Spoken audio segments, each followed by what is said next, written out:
Good to have Shabbos, everyone. First Shabbos after Pesach, Shabbos Mecirchim, the month of Iyar, Parshas Shmini, and 1991, 34 years ago, Chav Ches, the 28th of Nisan, the Rebbe spoke then the famous talk about the efforts we all have to do in order to bring Mashiach. The Rebbe actually used very strong terms. I'm giving it over to the Chassidim, in particular, and the Jews in general, to do everything you can to bring Mashiach. And a lot of the Farbrengens of the Shabbos and Varchim Iyar, especially Shmini, were very much connected to the Mashiach Suda, Pesach, Mashiach.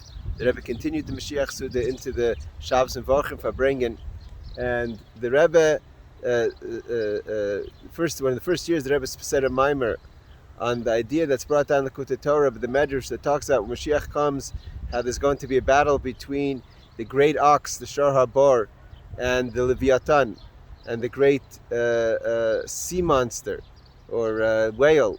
And it's brought down in the Medrash that in that fight, in that, so to say, spectacle, the whale or the large fish is going to slaughter, shecht, the Shor Habor, the great ox, and the great ox is going to gore or fillet the fish, and from that Hashem is going to make a meal for the Jewish people, for tzaddikim, v'amcha kulam tzaddikim. All the Jewish people are the righteous in the world to come.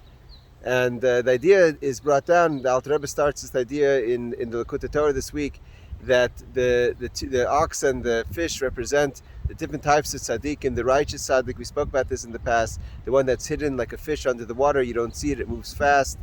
It's very much connected spiritually to God, more than in the physical way. The Shor Habor is an animal that walks out on the earth, and that's more a passionate ox that has the passion, excitement, utilizing the things of this world in order to connect to Hashem. And the Rebbe took it a step further in 1952 to talk about that the Shor Habor, the word bar, could mean refined. It also means food. It also means outside. And the Rebbe says that represents the three levels of the righteous, the middle person, and the wicked. The righteous person is shining. The middle person is like a food. Rav tfua b'koyach shor. There's a lot of wheat in the efforts that the ox does. Through our efforts, we create, through our struggle in life, we create and make this place a dwelling place for Hashem. Although we're separate, not like the fish that's in the water, but we're separate from seemingly separate from existence. We turn this world into a resting place. And even the wicked person that's chutz, outside, is also going to have an elevation when Mashiach comes through the inspiration of the great tzaddik that's represented by the fish.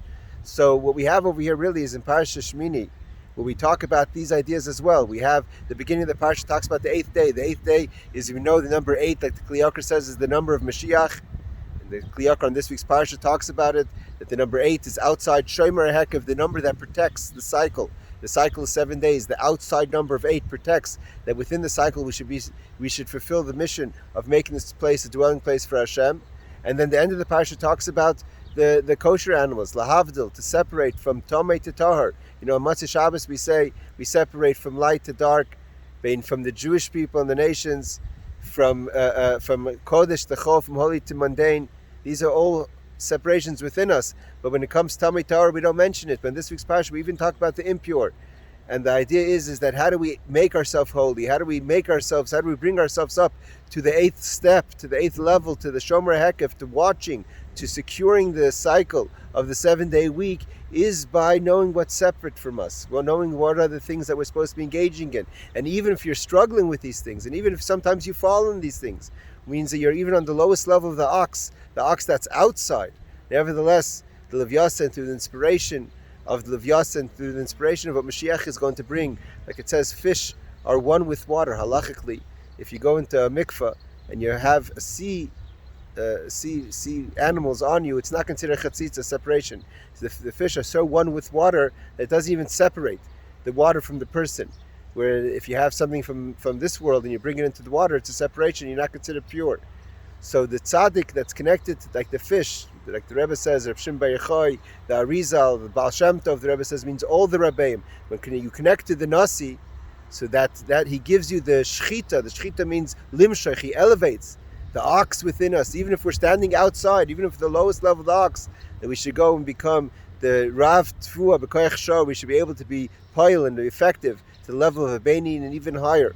And maybe Zaycha this week to coming talk, like the Rebbe says, do everything we can. We should fulfill that command, fulfill that mission to bring the Mashiach Tzidkenu B'Karv Mamash.